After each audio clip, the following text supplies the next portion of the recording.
અમદાવાદ શહેર બન્યું આવારા લુખા તત્વોનું શહેર। સ્થાનિક પ્રશાસન તંત્રની નજર સામે જ આવા રિક્ષા ચાલકો જારમાં રોડ રસ્તા ઉપર મન ફાવે એવી રીતે ફિલ્મી સ્ટાઇલથી ડ્રાઇવિંગ કરી રહ્યા છે।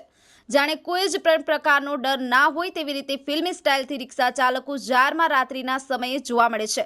કોઈ પણ પ્રકારના એક્સિડન્ટ જાનહાનિ થશે તો જવાબદારી કોની?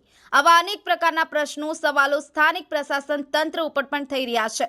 અમદાવાદના ઇસ્કોન આંબલી રોડ પર એક રિક્ષા ચાલક જેનો નંબર GJ38AA3248 જેના પર આપ વિડીયોમાં દેખાય છે તે મુજબ રિક્ષામાં 4 થી 6 પેસેન્જર બેસાડી અને કાયદાનું ઉલ્લંઘન કર્યું છે।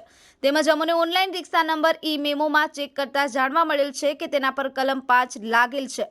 177 પાર્કિંગનું ઉલ્લંઘન 4 વાર લાગેલ, 181 ડ્રાઇવિંગ લાયસન્સ વગર ડ્રાઈવ કરવું। તો શું રિક્ષા ચાલકો સામે કોઈ કાયદાનું પાલન કરવા નથી આવતું? તેઓ રસ્તા પર જેમ તેમ રિક્ષા ચલાવે છે, સ્ટન્ટો ઊભા કરે છે। રિક્ષા ચાલકો માટે કોઈ પણ પ્રકારનો કાયદો છે જ નહીં અને અમદાવાદમાં ઘણા 4 રસ્તા રિક્ષા કેપેસિટી કરતાં વધારે પેસેન્જર બેસાડે છે અને ત્યાં પોલીસની સામેથી નીકળી પણ જાય છે। તો એવા રિક્ષા ચાલકોને કાયદાનો ડર છે જ નહીં કે શું? હર્ષ Patel, DVN news, Ahmedabad.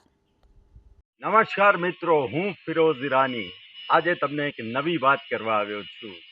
Diu mirror news જોતા રહો, સબસ્ક્રાઇબ કરવાનું ભૂલતા નહીં અને શેર કરવાનું પણ ભૂલતા નહીં। સત્યની સાથે જોડાતા રહો। નમસ્તે મિત્રો, હું છું ચાંદની પરમાર।